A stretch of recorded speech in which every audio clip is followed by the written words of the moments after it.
Today, we're going to talk about an activity that I never would have thought of as threatening. I think of it as healthy and good for you, good for your mind, body, and soul. I envy everyone who engages in this activity, but I would never engage in it myself. Today, I'm going to talk about the dangers people face while jogging.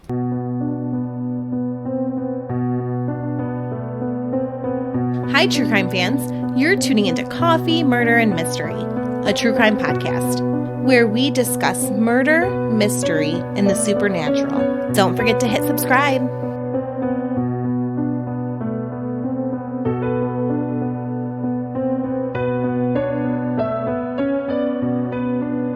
I'm your host, Melissa Lancaster, because we just got our first Patreon member. I feel so honored that anyone out there feels my show is good enough to join my Patreon. And I'm so excited to do an extra episode this upcoming Wednesday. And right now, they may be the only ones to hear it, but it gives me hope that possibly soon, maybe I'll get a couple other members and multiple people will hear it. So I want to give a big shout out to Jersey to Carolina for being my first Patreon member. Thank you so much. Today's episode is all about the threats that runners face. If you're a runner, send me your story. I feel like every runner has to at least have one. Runner's World surveyed women runners and found that 60% of women have been targets of harassment while running. According to their article, 25% reported being regularly subjected to unwanted sexual advances, and 6% said that it had been to the point where they actually feared for their lives. In a survey conducted of this 60% that said that they had been targets of harassment while running, 26% reported that someone had followed them. 11% said that someone had exposed themselves to them. And another 11% had reported unwanted physical contact. I have a good friend who is a runner, and so I contacted her and I asked her how she felt on the subject. She told me that her greatest threat while taking a run is other people. She once had a car slow down near her while she was in a secluded area. She said all the houses that were around her were just too far for her to run to. The car got super close to her and was coming to a stop when another car just happened to turn down the road. And when that other car turned down the road, this car that was stalking her sped off. She now only runs with her firearm. Runners, if you're out there, email coffeemurdermystery@gmail.com. I want to know your story. There were 3 separate incidences in 2016 that really started bringing awareness to this issue. On July 30th, 2016, Alexandra, known as Allie Brugger, was taking her normal everyday 10-mile run near Holly, Michigan, when she was attacked. Her murderer shot her in the back with a shotgun. She was only 31 years old. Her attacker fired at her 4, possibly 5 times, only hitting her once. But once was enough, and now Allie's family is still looking for answers. If you have any information regarding the brutal murder of Allie Brugger, please call 1-855-MICH-TIP, 1-855-MISH-TIP. A man in a nearby home had heard the commotion but didn't see the attacker. He did call 911 and did everything he could to save Allie, but unfortunately, Allie passed away on the way to the hospital regardless. About a week later, in early August of 2016, Karina Vetrano was running in Spring Creek Park in Queens, New York. Her father would express concerns about her running alone, but her normal running partner had a back injury and Karina went running anyway. She was only a block away from her home when she was sexually assaulted and murdered. When she didn't respond to calls and texts like normal, her father notified the police chief, whom he knew. They launched a search immediately. And horribly, her father was the one to find her. And it was clear that she had been sexually assaulted.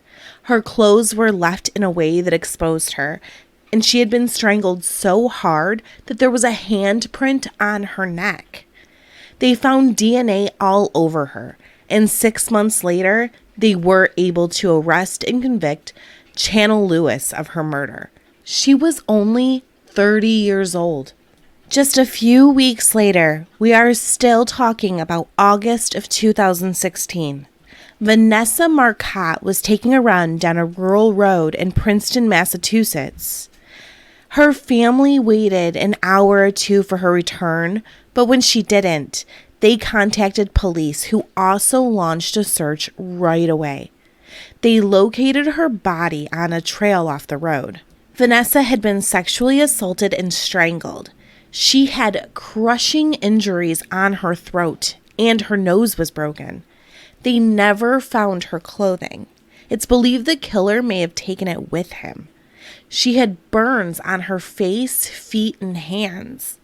They were able to recover DNA, and in 2017, Angelo Colin Ortez was arrested.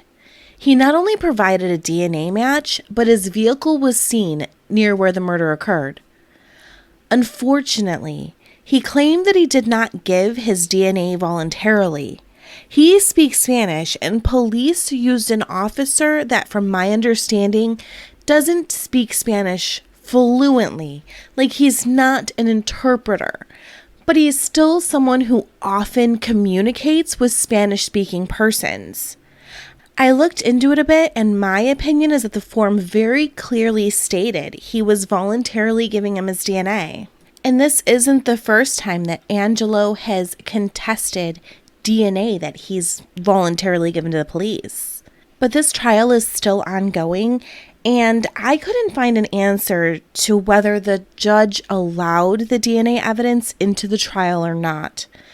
But regardless, Karina was only 27 years old, and I hope that her father gets justice, as I hope that all the victims of all the families in this episode and all victims everywhere do. So we all know that DNA evidence doesn't come back right away. It usually takes police a while to solve a crime. Last night, I watched an episode of one of them crime shows. I don't even remember which one it was. And they literally walked into the home and saw a magazine, and they were like, oh, she must have been buying a car. She must have gone on a test drive. Oh, that's definitely how somebody lured her into their grasp. So instant. But it really takes a while. And in the time that police were waiting for the DNA to come back in the two of these three cases that were solved, they actually thought that they possibly had a serial killer on their hands. Because even though these murders occurred in different states, that's 3 murders in less than 6 weeks, just why women are running. I mean, they were all so similar. But what we really learned here is that women, and as we'll find out later, men too, are just in danger while jogging. Runners tend to run in areas less frequented by people. They're usually alone, and there's evil people everywhere looking specifically for an opportunity to hurt, rape, and kill someone.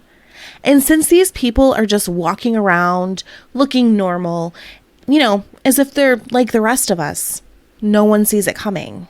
On May 8th, 2021, 3 men attacked a woman running in Castle Park in Colchester, England. She survived, thank God, but not without a large amount of bruises just covering basically her entire body. One of the men actually just sat on her, while the other 2 smashed her head into the ground. Looking at pictures of her, which I will note that link in the show notes, her whole arm is just a huge bruise. And I mean, that's not the only part of her body that's bruised. She's just covered. But she fought back and she was strong. And she was able to get them off of her. And then she ran. In an article named Female Runner Violently Attacked in Colchester, they quoted Mark Gocher as saying, quote, "There is a problem in our society. We need to tackle the fact that there is a portion of the male population in our society who deem it acceptable to intimidate or physically harm women like this. It is not the responsibility of women to change their behavior." End quote. And when speaking in regards to this particular issue, he's so right.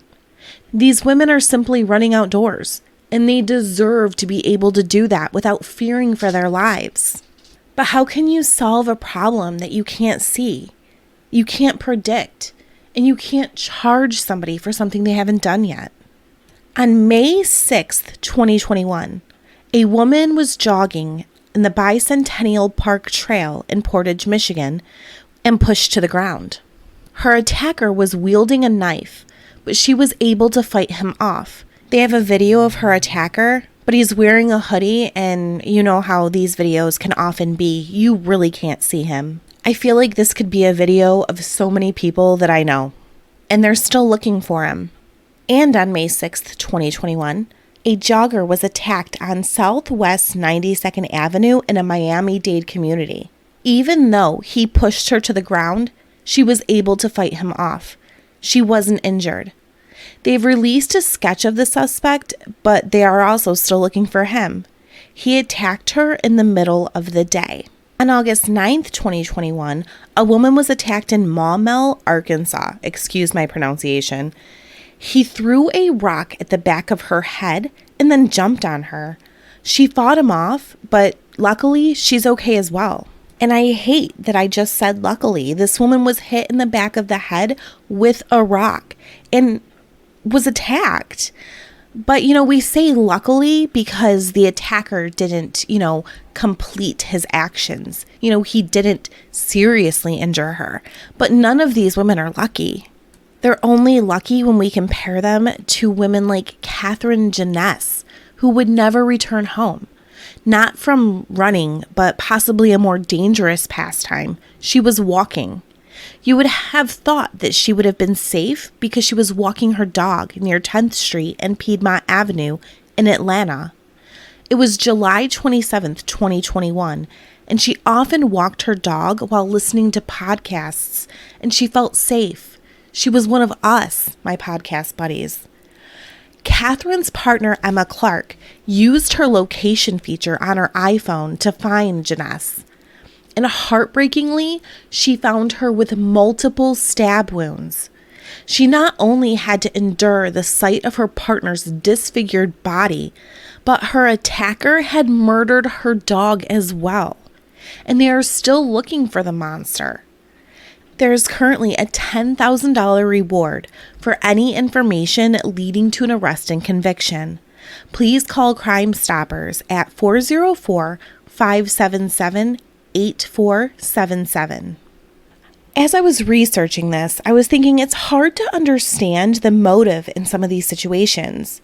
I would think it's usually rape, but many of these women were not raped. They were simply just harmed. It seems like battery, just violence in itself, may be the motivation for some of these attacks. But then I read some information from an article called Through a Rapist's Eyes. I found it on www.ripleycounty.com, and I'm going to list some information from there. And I'm also going to list this first on my show notes so that you can check this out and read it for yourself. What this is they interviewed rapists and date rapists in prison to get some information about what they look for in a potential victim. Number 1 on the list is hairstyle. They look for a hairstyle that is easy to grab and pull, like a ponytail, bun, or braid. I mean, just women with long hair in general. So they're basically looking for something that they can pull, and apparently women with very short hair are a lot safer. Number 2 is clothing. They want a victim with easy to remove clothing, but apparently some of them carry scissors to cut it off. I don't know if a lot of you have ever attempted to cut your clothes. I can't think of reasons why. My mom is a seamstress though, so I feel like I've cut a lot of fabric in my life. It's not that easy. So I would assume that they're probably looking for like thinner clothes to cut. Like sports bras are probably relatively easy to cut off, like bicycle type shorts, things like that. Because if you've ever tried to cut anything thick, it can really be hard. You really have to have some sharp scissors. Third on the list is distraction. They look for a woman on her phone or digging in her purse. This leaves you vulnerable and being easily overpowered due to the element of surprise. Number 4 on the list was time. Apparently, and this is shocking to me, rapists are most likely to strike in the morning between 5 a.m. and 8:30 a.m. I really thought that this was going to be like between midnight and like 5 a.m. or, something along those lines. I mean, you would definitely think like the cover of darkness, but it's not. It's between 5 a.m. and 8:30 a.m. Number 5 on the list is the 3 most common places that rapists are looking for victims. The first most common place that rapists are looking to attack someone is grocery store parking lots. And I was actually telling this to Jeff, and he was like, but you would think that there would be cameras, And I was like, right, but, like some of these cases had video footage, and you still can't tell who the person is. And I think that they probably know that, right? Like CCTV footage is so grainy that if anyone's wearing a hoodie, are you really going to identify them? Thank God that camera quality has really changed.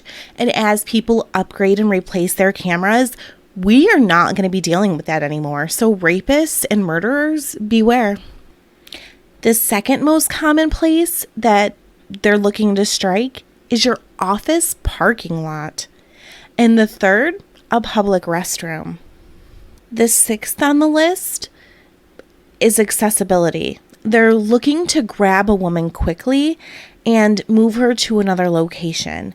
So it seems like they should be in a car or, near their secret lair, something like that. Number 7 is like super important. Only 2% of the rapists said that they carried a weapon, because rape alone carries a 3 to 5 year sentence, but rape while carrying a weapon is 15 to 20 years. And this is really important because if you're not really thinking about it, that could seem like a huge load of crap, right? Like rape should definitely carry a higher sentence than 3 to 5 years. But if that 3 to 5 year sentence versus 15 to 20 promotes rapists to not carry a weapon, that is very worth it, because that gives women a better chance of survival. They can fight them off. These men don't have a weapon. I mean, it makes a lot of sense when you think of it in that respect. And number 8 of the article is literally what I just said. If you put up a fight and they don't have a weapon, they get discouraged quickly. They think it's going to take too long. They think it's not worth their effort. Maybe the blood goes from, where it was previously to other parts of their body. Maybe it hits their brain and they flee. Number 9 on the list is a great way to protect yourself. I mean, not really if you're running, but rapists avoid women with umbrellas and other long objects that they could be hit with. They say keys don't really deter them because you have to be close to your attacker to use them, which is really where they want you. And they're not really afraid of keys. Carry a pole, carry a club. Better yet, carry a gun and some pepper spray. They also list some things about defending yourself. If someone is following you or making you uncomfortable, look them in the face and make small talk. He'll know that you can identify him and it may deter him.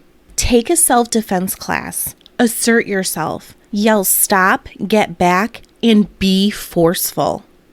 Carry pepper spray. Hold it out and threaten him. Yell, I have pepper spray and I'm going to spray you, and then spray him. If someone grabs you and you can't get free, pinch in a soft spot as hard as you can, like inner thigh, that area between the elbow and the armpit. I have a sister. My parents had 2 girls. And when I was little, my dad always told us, if somebody grabs you, you poke them as hard as you can in the eye. He always told us that your elbow is the strongest part of your body and hit them in the nose with it if you can. I've always thought back to that and thought poking them in the eye is great advice. I mean, anything that you can get near their eye, sticking your fingers near their eye, I think anyone in the world is deterred by that. Of course, go for the groin if you can. Kick them where it counts. Bend their fingers backwards as hard as you can if you can't get to anything else, especially their pinky finger. After I read this article, my opinion changed, and I felt that the motive behind the attacks wasn't just violence. I felt that generally it was rape, but when the women fought back, their attackers fled.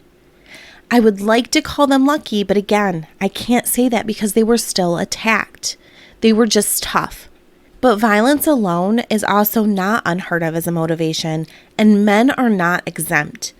On June 6th, 2021, Andrew Rorell was jogging on his normal route on a Saturday morning when he was randomly shot in the leg and hip. He was able to flag down a female motorist, and she stopped to help Andrew. Another man who lived in a nearby home also came out and took off his own shirt and used it as a tourniquet. A few minutes later, other joggers in the area were shot at, but not hit. And a man taking out his garbage was intentionally hit by a car.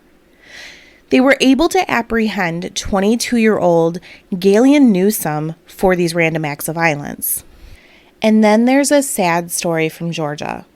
A young man, he was only 25, on his normal daily run during daylight hours. It was about 1 p.m. He was just running along and he saw a house under new construction and he snuck in. And he's on video inside the house, just looking around a bit. The house was unlocked, so he didn't have to break anything to get into the home. He left peacefully and simply returned to his run. Well, someone saw him leave the home and, that he was running, leaving the home. The man who saw him was Gregory Michaels, and is a former police officer and former investigator.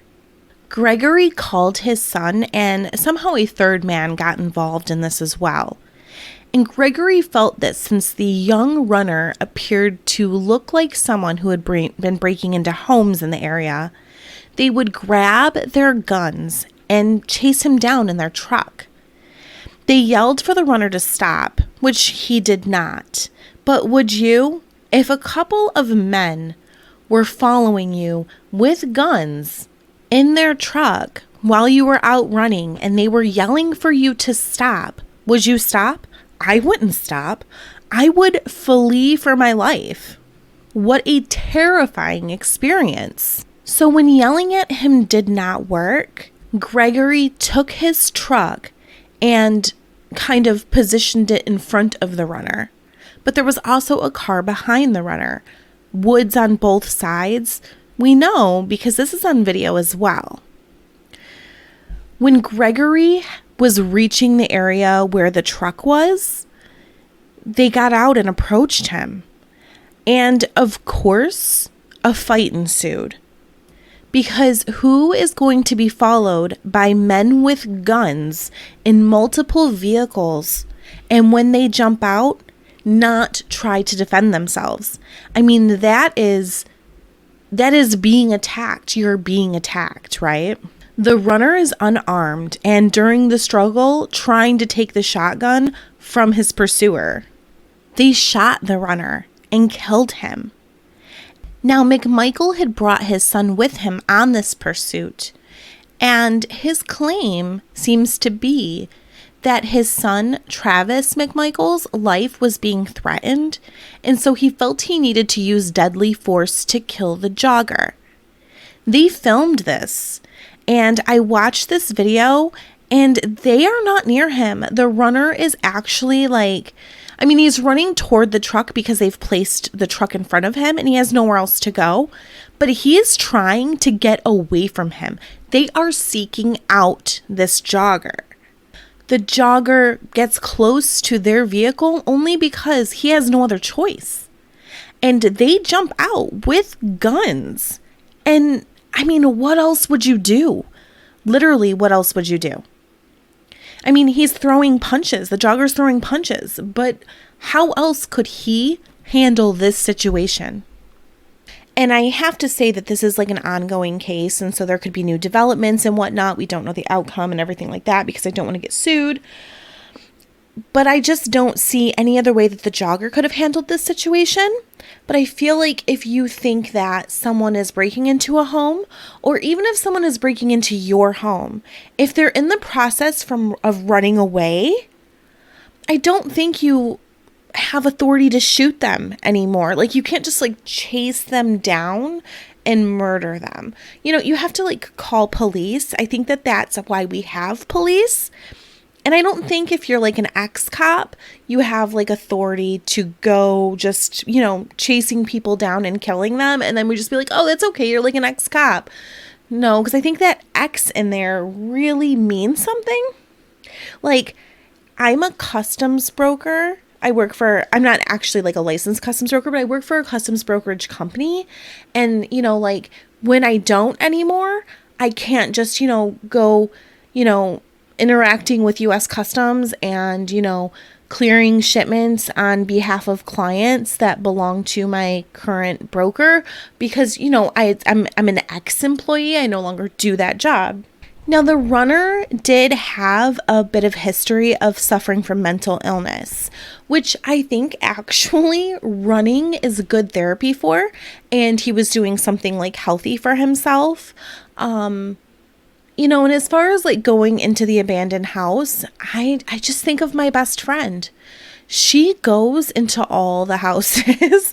Like if somebody moves out of a house and she can sneak in there like without actually like breaking in just to see like the inside, like the layout, like she would never hurt anything, but she's totally going to do that. She's totally going to go into that house. So this runner was just taking his normal daily jog, went into a house that was under new construction, didn't hurt anything, ran away from the house, and they seeked him out and they killed him. And now they're claiming that their lives were threatened, and so they had to do this. That sounds like total, utter bullcrap, right? I mean, it is total other bullcrap. But what I want to know is, would your opinion change if I told you that that runner was a 25-year-old black man? And I definitely don't want to start like a racist debate or anything like that. But I wanted to tell that story in a way that, unless you had already heard it, which it is highly publicized, so many people probably have, you wouldn't know it was a 25-year-old black man. Because I feel like when you say, oh, a 25-year-old black man was running down the street and ran into a abandoned house, or I'm sorry, a house under new construction, ran out and was running down the street and, you know, an ex-cop pursued him, I just feel like it sounds different, even though it shouldn't. I just think as a society, whether you're racist or not, we have been conditioned over the years to expect more stories like that, you know, about young black men, you know, and we're just conditioned to think of it a little bit different, and we shouldn't. That's why I wanted to tell you that story without telling you that it was about 25-year-old Ahmaud Arbery. His mother is fighting for him to get justice, and I truly hope that she does. Even though I'm not a runner, I have an eerie story from my own life that I want to include. This was 20 years ago. I was so young. I had two very, very young children. I had them very close together. I was a single mom. I mean, I still am a single mom, but my children, my son and my daughter, were probably, I would say, 2 and 3, 3 and 4 at the most. We drove to a local park, and like this is a really big park. This isn't like a park that you just like walk up to and there's like a play structure. This is almost like a state park. I mean, it's not as big as a state park, but like you can drive around the park and like park on the side of the road in different places. Like you would not walk around the entire park unless you were really like into fitness, right? And there's also like little like channels and creeks there because it's next to the Detroit River. One whole side of the park rests against the Detroit River. So I have 2 small children with me. So the first thing I do is I park on the side of the road near where we're going to be, and I take them to the bathroom because, you know, mothers know that if you don't do that, you're going to have to leave where you are in like 5 minutes and take your children to the bathroom. So as we're walking up the sidewalk to go to the bathroom, there's plenty of people around. And one in particular is an older man, and he looks at me and he says, "Good morning." And so I say good morning back, and I take my children to the bathroom. We come out of the bathroom, and the man is still there, which is fine. And we walk down the sidewalk, and we turn to the left, and we walk down a ways, and there's like a wooded area. And we go back into the wooded area and follow the trail to the beautiful bridges that they have that go over this like little creek. We stand there for just a few minutes and we're just admiring the water, you know, looking at the ducks and whatnot. And we walk back through the woods and there's the man. And he looks directly at me for, I don't know, the 3rd or 4th time now. And I'm starting to think this is really strange. There's a lot of people around, so I'm not feeling secluded, but I'm feeling really weird. And this is the first time I realized how vulnerable I was with these 2 small children. I mean, imagine picking up one small child and running away. I definitely could not hold 2 small children and run away. But luckily, we're near my car. But we're walking away from my car, and the man is walking directly behind me at this point. We had come out of the woods, and he was there, and we turned right and started walking toward like a play structure. And he's walking directly behind me. I mean close too, like it's eerie. So I have my children by the hands, and I turn them around directly in the middle of the sidewalk. Like I did not go anywhere to turn around. I just turned them directly around. And the man turned directly around behind me. So the only thing I can think that I need to do at this point is I need to throw these kids in the car. I'm not going to put them in their car seats. I'm going to literally throw them in my car, hit lock, walk around, hit unlock, get in, and hit lock again. He is still directly behind me. I can see my car. I don't think he knows which car is mine. So when I start to like get really close to my car, like I'm basically in line with my car, I cut to the right, go across the grass, open my door, throw my kids in. I go around, I get in my car. I have the doors locked and I'm about to start the engine, but the man did not follow me across the grass. He kept walking, so I watched him. And he walked 2 cars past mine, got into, I'm not even joking, his white van. And this is the first time I've ever really thought strange things about a person in a white van, because my dad was actually a painter and drove white vans all the time, him and his entire crew. So I'm not one of those people that notice white vans and think like strange things about white vans. But the man got into his white van. I'm sitting there still with my doors locked, started his engine and drove past me. And I'm not even joking, waved. This was the incident that let me know how vulnerable I was. And after that, I did still go back to the park. We stayed really close to the car, and I carried pepper spray. Don't forget to send me an email with any incidences that you have that fit into this category. And may all the women and men who perished in these awful ways rest in peace. If you see a runner in distress or somebody in distress like I was at the park, just call 911. I mean, I always hear of like stories of people who have disappeared, and it's always where they go back and they have witnesses that report, oh, somebody was following her on her bike before she disappeared. Oh, somebody was, following that runner in their truck, and they didn't call 911. And I think a lot of times it's because people think it's like a domestic incident. They think it's their boyfriend following them or, something like that. Just call 911. It doesn't matter if it's their boyfriend. It doesn't matter if it's their parent. All that matters is that you did your due diligence in telling police so that they can investigate it and stop a potential threatening incident. And stay safe. And remember, evil people are everywhere. Don't forget to tune in next week for another episode of Coffee, Murder, and Mystery. Thanks for tuning in to Coffee, Murder, and Mystery.